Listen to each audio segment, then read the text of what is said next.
I think that that balance of making sure that all of the investments you have in technology and innovation always have to come back to, is this actually applicable on the farm, and is it going to actually have an impact? Because if not, it's not going to be adopted by the industry.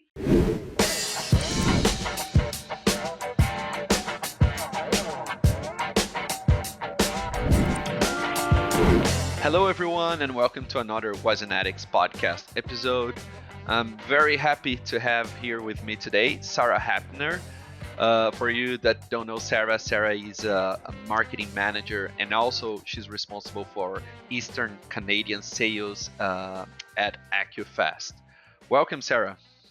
Awesome. Thank you so much for having me, Ricardo. Awesome. Sarah, the way we like to start our conversations here is always trying to learn more about our guest speakers. So if you wouldn't mind, could you tell us a little bit about yourself and who is Sarah? Yeah, absolutely. So as you said, I work with AcuFast in sales and marketing. I've been there now, as of yesterday, actually 6 years. So time flies. It's unreal. So I was with them when they were previously Fast Genetics and now AcuFast. Beyond work, I live and work in Regina, Saskatchewan with my fiance and his daughter.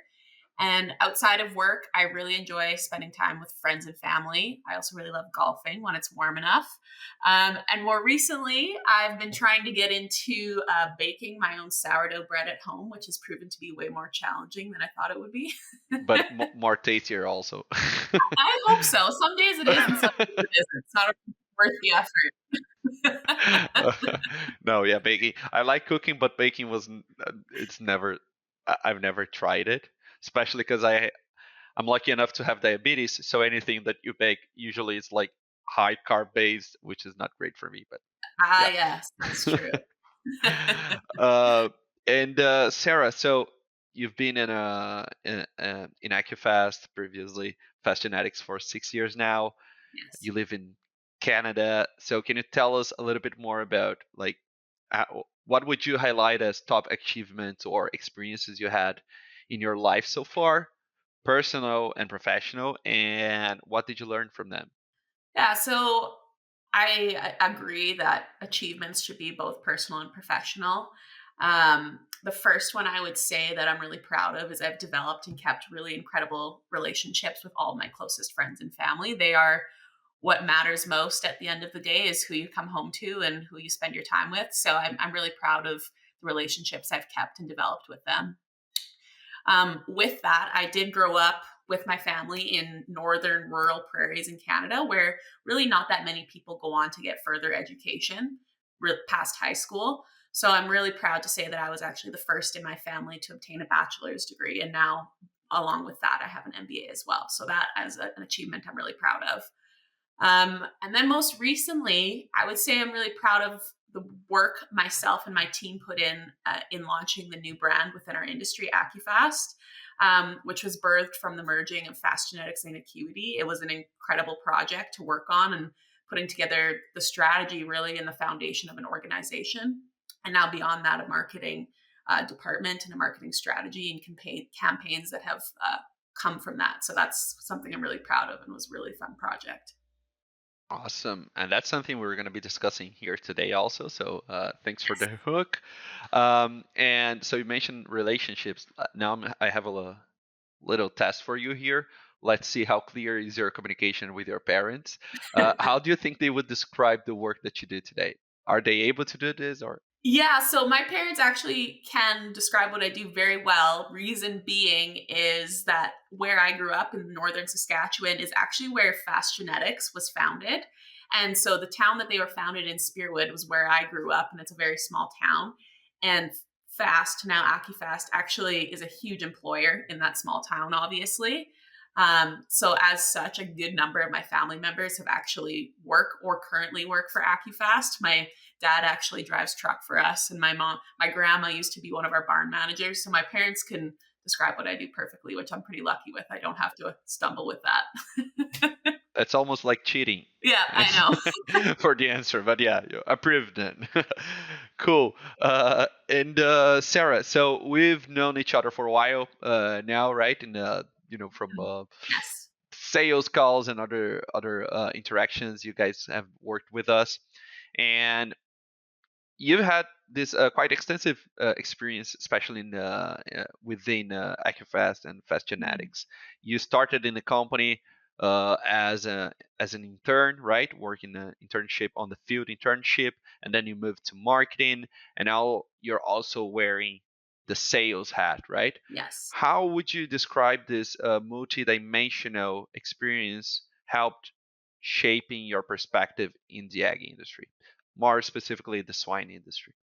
Yeah. So when I think about the growth path I took, from having a science degree background, like my undergrad is in animal science, and working in production, interning at that time, to now gaining my MBA and working in marketing and in sales, that's really, I think, allowed me to gain a few key perspectives. And one of them that comes to mind in with my experiences, specifically when I think about science in ag, because that's really where I work, is the science portion of ag, is it always comes back to, is this technology, this research, this innovation actually going to have a real world impact at the farm level? And can this be used at a large scale easily and consistently? That combination of kind of a production background with a business education and a science education, working for an egg science company, I think that that balance of making sure that all of the investments you have in technology and innovation always have to come back to, is this actually applicable on the farm, and is it going to actually have an impact? Because if not, it's not going to be adopted by the industry. However, if it can be, and it can have a large impact on the efficiency, sustainability, welfare, whatever it may be, then that is something obviously always worth studying and investing in. And I think that that's kind of, with that sort of background, understanding that it always comes back to the farm, always. Yeah, you need to care about the farm level, and again, the sales are the essential. You need to sell something, but it's if it's not sustainable or if it will not have an impact, That's as I said, it's not sustainable. It will it will not last a lot, right? No, it's pointless. If it doesn't work on the farm, you try to sell that to a customer and it doesn't work on their farm, they're not going to continue to gain your business. You're going to lose money. They're going to lose money. It's not a sustainable strategy that way. So there always has to be a purpose behind your innovation, always. So we're talking here about like proving the science, behind the solutions Mhm. that you provide. And what would you say are some key insights that you take from your education in animal science? So following up in the conversation that we're having, Mhm. that you think they're most valuable, especially when you're thinking about communication with stakeholders. Yeah, so my education background, as we've talked about, is both in the science and business side. And I kind of like to think of my education as a jack of all trades almost, as and not an expert in any. So I have an animal science undergrad and an MBA in agribusiness, which this allowed me, I think, to give me a base level understanding in a lot of different areas. And while I don't have in depth education in one specific area like you would gain from getting a master's in science or a PhD, I think it did allow me to gain a general idea about a lot of topics and I find that allows me to converse with a lot of different stakeholders effectively, no matter their background. But it also allows me to appreciate how, say, each of the departments within an organization operate, how they make decisions, what their challenges are, how their annual schedule is. So when conversing with either stakeholders or from different backgrounds or career paths, I think I can appreciate more what their challenges are so that I can speak to them more effectively, whether they're internal or external. So when you're putting together a marketing campaign or internal communications, having that broad education background, I think has helped me to be able to communicate more effectively that way. Absolutely. This is something I can relate to. My background is actually in design, visual communication, and branding. Mhm. And for a long time, I was working and focused on that. And once I joined Wisenetix, I was able to, as we're a startup, a small company, you need to wear more Yeah. hats, right? These experience provided me with skills and knowledges that I did not have because I was, closer to the financial department, working with sales, thinking about products and everything, and that puts us in a much better position not only to communicate but also to think about limitations that there might be in other areas when we are too focused. And I mean, that's not a problem. We need highly focused people for specific functions and things. But having this more broader view also give us the opportunity of understand how things, how the pieces of the puzzle come together, and just make our capacity of thinking broader, better. So that's something I definitely understand, and I really appreciate. It was not something I was planning in my career, but that I'm really glad that I had the opportunity of learning more about more things, not only one. I can agree that my whole career has not been planned, and maybe that's a trait of us jack of all trades people, is that we kind of have ended up where we have ended up out of opportunities or areas of interest or positions that have become available, not necessarily out of this was my direct path that I wanted to go down, but it gives you a very general, broad sense of a lot of different things, which I think is an interesting career.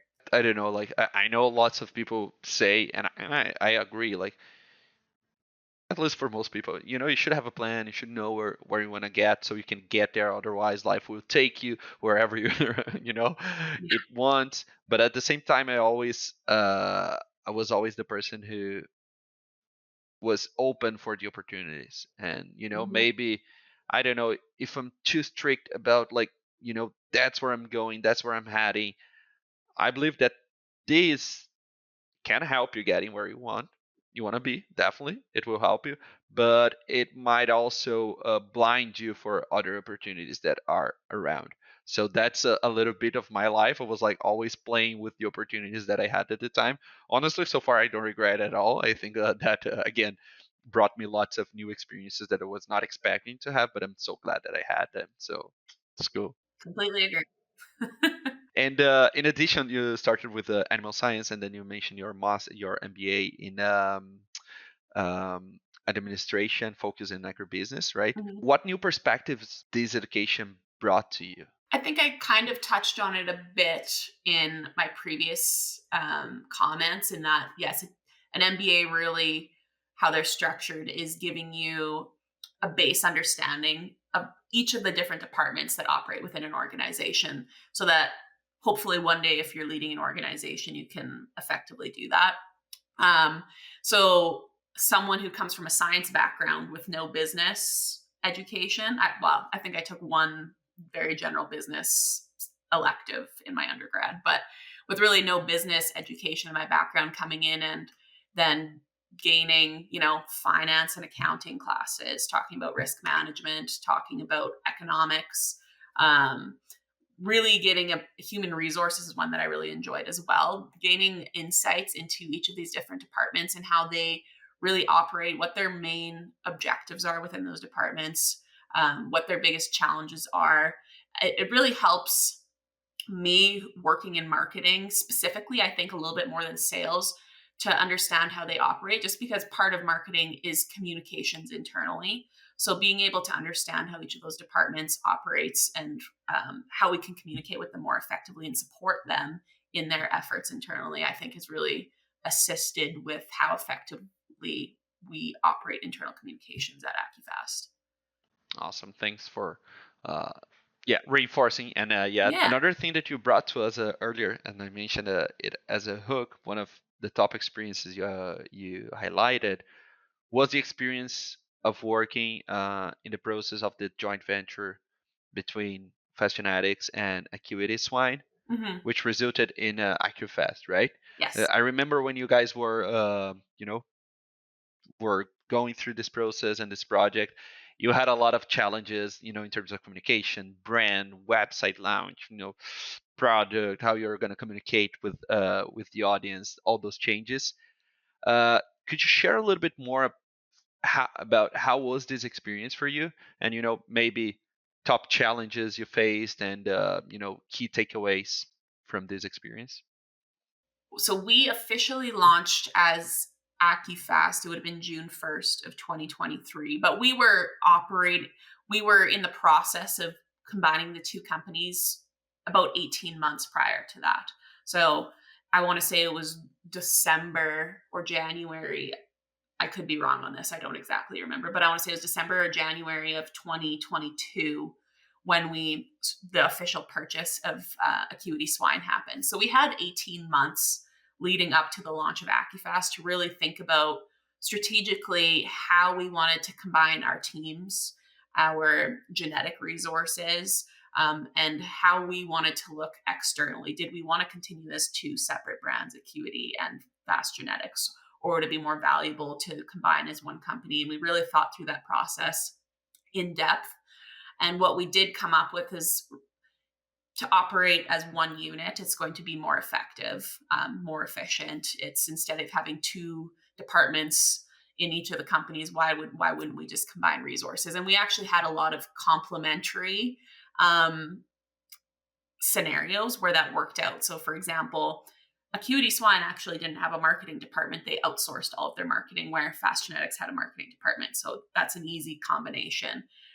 Same with even our infrastructure. So Fast Genetics, a lot of its nucleus infrastructure was in Canada. We had some down in, I would say, the central or western US states, where Acuity Swine, its nucleus and multiplication was really more obviously in the US and more below in Illinois, Indiana, where we didn't have infrastructure. Same with the sales teams. There was some complementary scenarios where they were in different geography areas. And then when it came to even expertise in the genetics and reproduction areas, there's a lot of complementary scenarios. So it kind of made sense for us to combine as a company because we complemented each other so well in that sense. Where we lacked, they kind of had, and where they lacked, we had resources.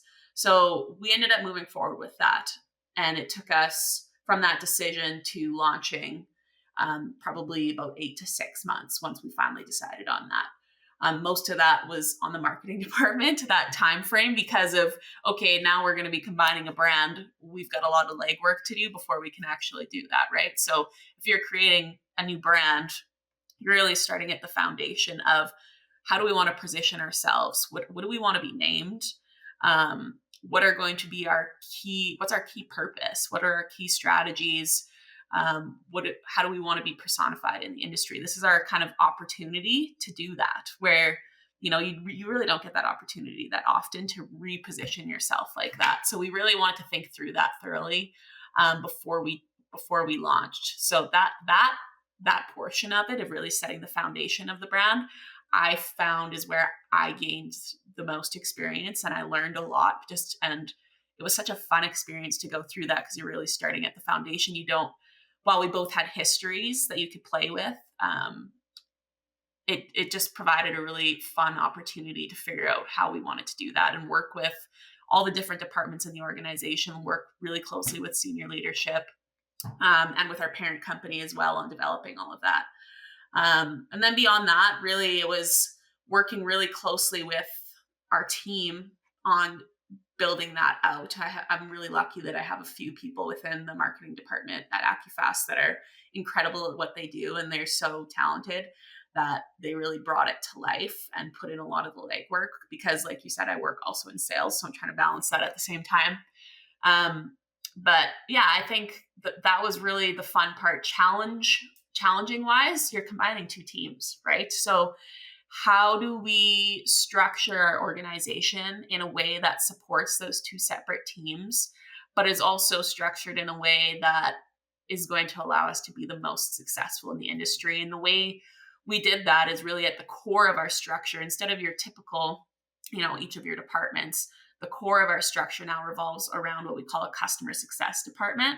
And within that would be our technical solutions team, our sales teams, and then as well as the marketing department and business development. So really all of your external facing, but they're all under one group that work really closely together. So we believe that structure allows us to really make our customers the center of what we do, and their success at the center of what we do, and everything else around that supports it. So I think structuring it in that way was really unique, and it's a fun way to operate as an organization. And really, it's so far so good. We're just about a year into launching, and I think it's been a really fun ride so far. all the process of launching and positioning a new brand, the structuring of the teams. The teams that for Happy, I don't know if coincidence, probably not a coincidence, but one of the reasons both companies decided to do this is the complementary aspect of the businesses. So thinking back on all of that, any major headaches you think like by the time it was like, hey, this is, I don't know, something that was a big headache or challenge for you to overcome on this process? Honestly, when I think about the things that were the biggest headache, and maybe they're the things that I like spending the least amount of time on personally, in general, it all actually went really smooth. Like I would have preferred it to go a little bit faster, but at the end of the day, maybe that's just me as a person. I like to see results, and you want to do these things slowly and do them properly. A lot of the naming was something that it's it takes a lot out of your creative juices to be continuously, okay, we've got to name a company, we are renaming products, we're renaming our infrastructure, so how are we to really go through all of that brainstorming, all of that. That was probably the thing that was most challenging for me. I will say that during that process, ChatGPT launched and it helped us significantly. Well, technology is here to help us, so let's use it. It was incredible. It's really helped a lot. So, but during that process, I would say that was the thing that was most challenging for me and our department, I think. We launched Wisenetix, I don't know, in 2022. Yeah. I'm not sure if ChatGPT was out already, but it was not popular if it was. Yeah. So we struggled a lot to create the name, especially because when we tried to register in the US, everything that we wanted to use that was shorter and more direct, and everything was taken, and we were not able to register. So that was like, we spent a few weeks searching, working around this, and now you remembered a headache that we had. It's tricky to find. We were lucky because our name is unique that we were able to combine it. But for example, we had there are other AcuFasts out there, or like finding our websites instead of getting acufast.com, for example, somebody already had that. So we had to do acufastswine.com. So there's things like that. Yeah. Yeah, that's future criteria. We were always looking, okay, let's look on Google. How are the domains? Can we use this? Is it registered? Yeah. How does it translate in different languages? Like there's all of those things to think about. So you're doing that with each and every single one of the things that you're naming on top of trying to come up with those names. And it's a fun time. It is. Yeah. And now thinking a little bit about communication and strategies, could you share some of strategies or approaches that you use to communicate AcuFast innovations effectively today? Yeah, so innovation, I think, is key in that we're a swine genetics company, so a lot of what we do ties into innovation and technology. But the ag industry specifically is very competitive, regardless of what sector you work in, whether that's crops or livestock or genetics or nutrition or pharmaceuticals, whatever it is. So while that is so competitive, at the same time, our customers have a limited number of resources, right? Their money is limited to spend on inputs that we're all trying to sell them. So that is something we always have to think about. And in years when your sector is doing really well and producers have the ability to trial new products, they have extra money to spend on innovative things. That's fun. But in years where we all aren't making that much money, which seems to be more than the other way around, especially the last 2 years. Yeah, exactly.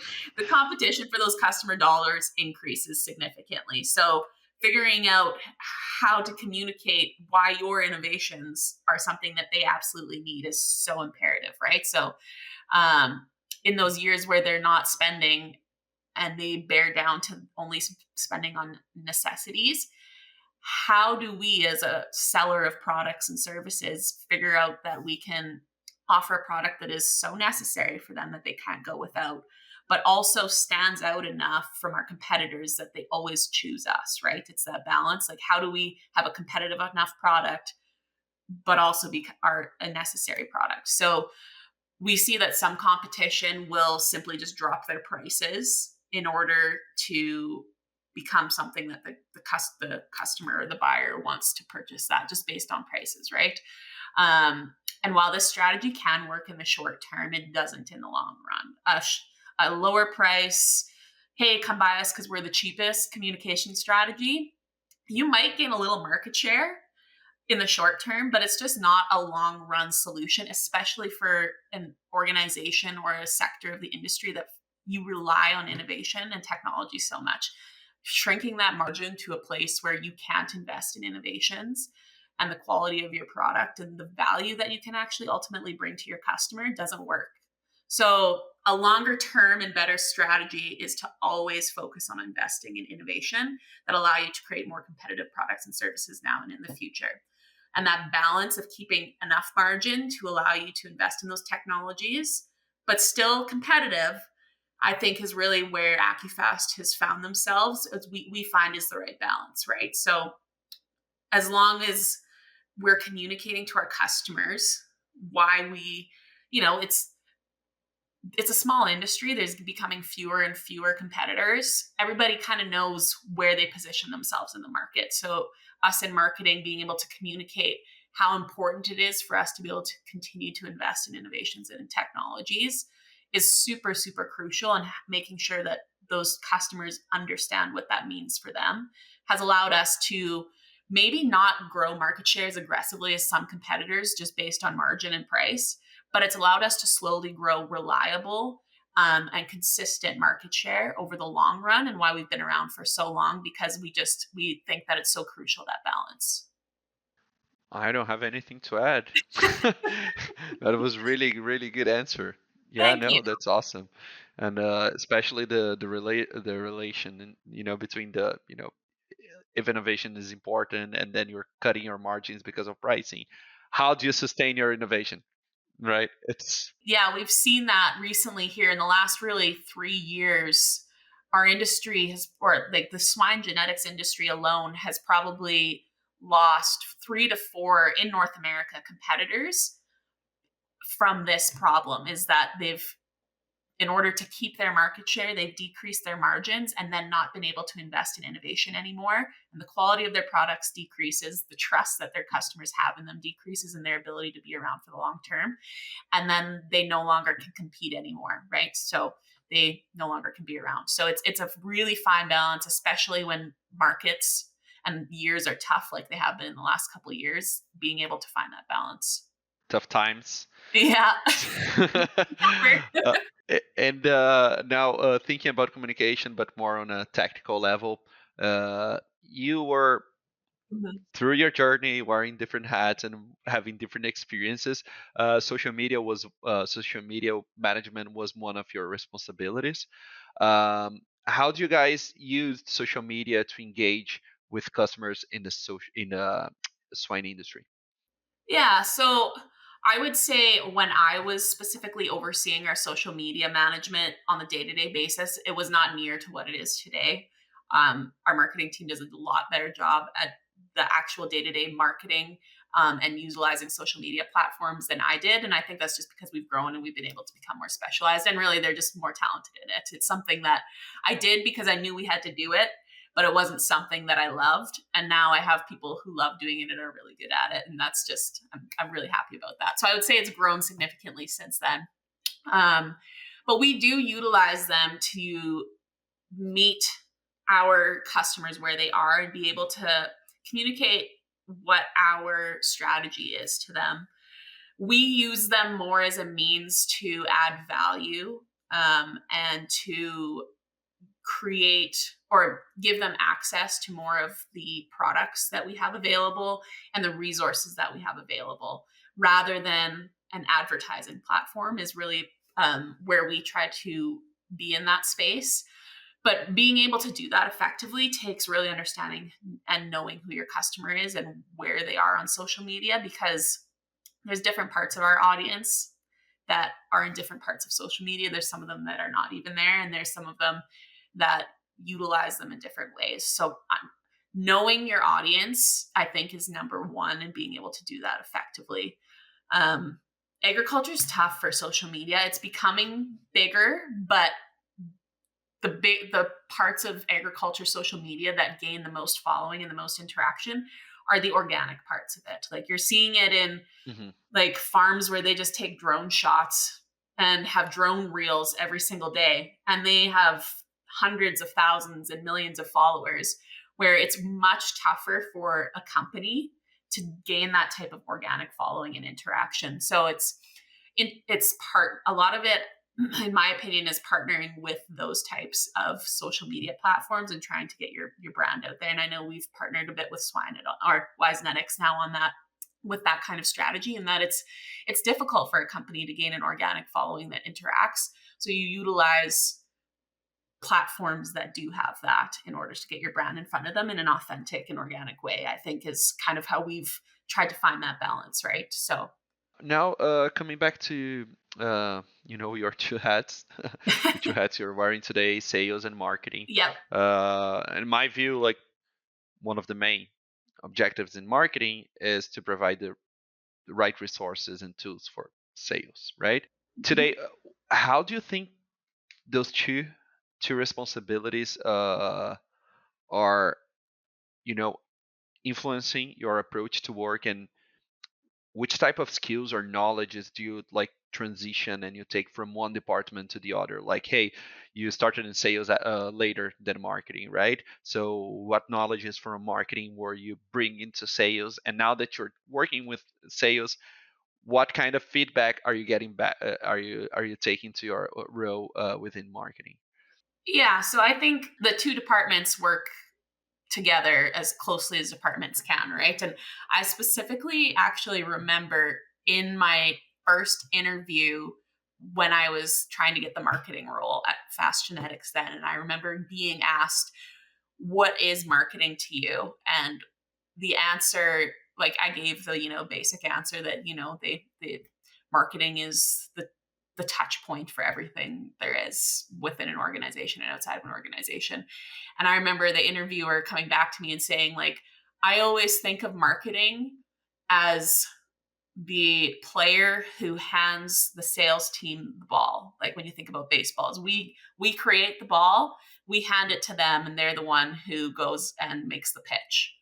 And so I've always kind of kept that in mind, is it's our job to create everything that we would need and put it into that ball in order for the sales team to have the best pitch that they can. So starting in marketing, my whole goal was to be able to create all these resources, communications, create brand awareness, to do all of this, really understand the market and our customers so that I can create those things, right? So I worked really closely with the sales team then to understand that and build my understanding, because I was coming into that marketing role pretty fresh out of school at that point, actually. So I worked closely with those that have been working in the organization and the industry for decades, really, and understanding who are our customers, who are the different types of customers that we have.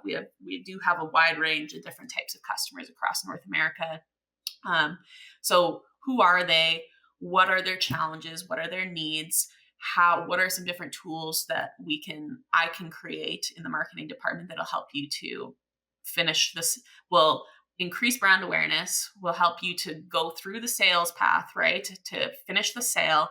And how are we going to be able to support those customers beyond that through the relationship? So that was my job then.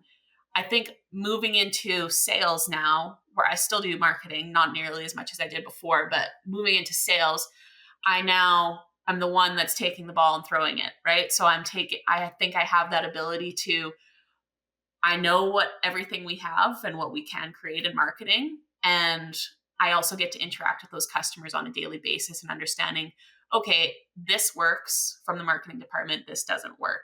What's really honing in with our customers? What do we need?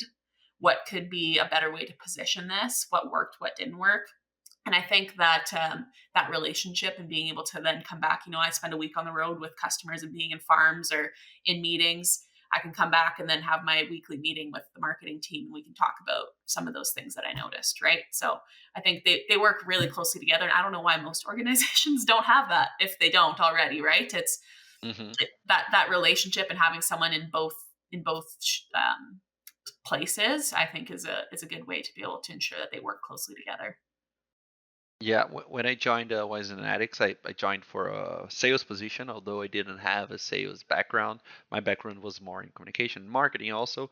But that's something interesting. Like when you're only in marketing, at least it was a limitation for me. You try to put yourself on your customer's shoes. Mhm. Again, Wisenetix is my first experience in the ag industry, but in previous industries and markets, I was always trying to put myself in my customer's shoes, but it's really hard to do it if you're not like really in front of them and understanding their reality, like someone in a sales position Yeah. can be, right? Being closer to them. That I think that's one of the biggest things for me, and that brings a lot of value Mhm. and helps. Okay, maybe the decision that I would make before, like a marketing decision, is not the same that I would make now that I understand better like their situation. I agree. And I think honestly, the weaknesses of a lot of marketing departments or even marketing agencies is that they don't have that, yeah, on in field experience.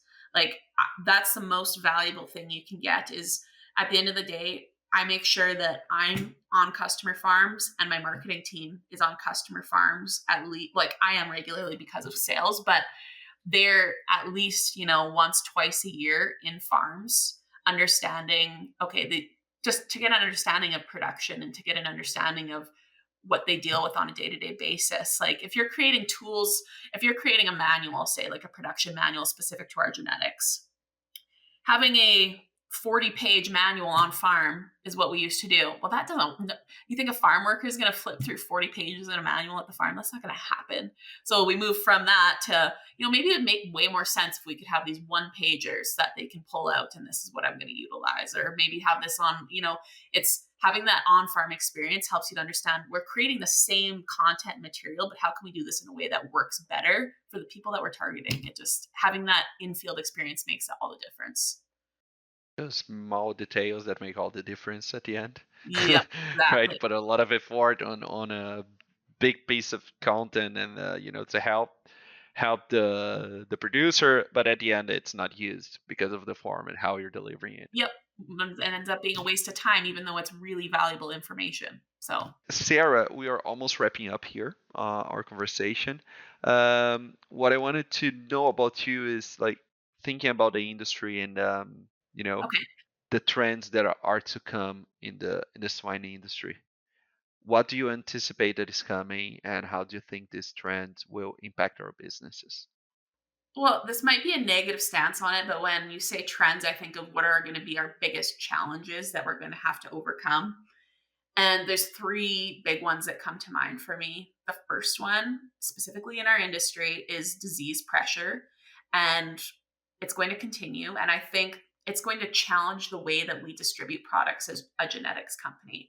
We still, to this day, transport live animals, right? So we need to get to a place where we aren't transporting live animals and introducing them to new herds. I think that's one of the big pressures and trends we're going to see. Two is increased consolidation. We've talked about this a little bit. It's already forcing the remaining key players to invest in finding new technologies that will allow them to not have to compete on price or economies of scale. There's only so much margin in our industry, and we have to find a way to not compete on decreasing that margin. And the only way you can do that is through introducing new technologies that allow you to increase the prices of your products because they provide more value, right? And then the last one, I think this is not industry specific, but it's labor shortages of both skilled labor as well as professionals. The largest generation ever is in the midst of retiring. And in its wake is a huge gap in both physical numbers and expertise. And that's something that we're going to have to battle. So when I think about how that translates back to communications and marketing, I think about our role in ensuring that we understand those trends and how they're going to play out and preparing the market, which is our customers, for these types of changes. What kinds of educational tools can we provide? How do we work with, like, when I think of labor shortages, how are we going to fix that? It's how do we work with organizations that are ensuring that kids are interested in working in agriculture and that they are going and getting an education and that we're training them properly and we're providing the right types of internships in order to gain interest. Like there's all different types of roles that we can be playing in the industry that might not be the first thing you think of. And I think we need to be really strategic about these things are not going to go away. And we need to continue focusing on them and not ignore them. Yes. Well, every challenge is also an opportunity, right? So Absolutely. all of that will be, we will open doors for new technology solutions that require less labor, but also we need to do our job, making sure that, as you mentioned, there's still interest in Incentive. for people, yeah, in making this industry move forward. Awesome. It is. That's something that's if I lose sleep at things overnight, it's you have a smaller generation of people. Every industry is having this labor shortage issue. So it is so important that we create enough incentive and interest in the industry that they choose us over somewhere else, right? Because everybody else is going to be doing the same thing. So how do we do that, right? Especially hard when you have to compete with TikTok Exactly. and all the social media things. Yeah. Yeah. And Sarah, for us to wrap up, do you have any recommendations of books, podcasts, movies, documentaries you'd like to share with the audience? I used to do a lot more reading in the self-development and industry-specific area. I'm a big reader. I love reading books. And two of the, I would say, most influential books that kind of just make you really think about how the world operates were written by 𝗵𝗫𝗀𝗃, and they were Disunited Nations and The End of the World is Just the Beginning. He specializes in geopolitics and demographics, and he has a really aggressive opinion on how we are on a path to deglobalization and how that can potentially impact the country you live in as well as the organization you work with. His opinions can be a bit polarizing. I know some people either kind of love him or hate him, but the facts he lays out, which are facts, they're numbers, really help you to understand how we operate as a globalized economy and how we could also fall apart as a globalized economy. So it's a little bit scary. Who's the author? 𝗵𝗫𝗀𝗃, yeah. He's really good. Outside of that, I like to read fun books, so they're less of the personal development area. But yeah. Okay, Sarah, thanks a lot for joining us today.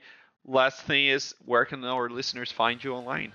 Sure. Well, thank you for having me. Personally, you can find me on LinkedIn. I don't really use a lot, as much as I work in marketing. I personally don't use a lot of social media. But then you can also find AcuFast on LinkedIn, Facebook, Instagram, and X as well. So. Perfect. And for you that is there in our audience, thanks a lot for joining us today and for staying with us until now. And I hope you enjoyed the insights and the things that Sarah shared with us. And finally, I hope to see you in our next episode. Thanks, everyone.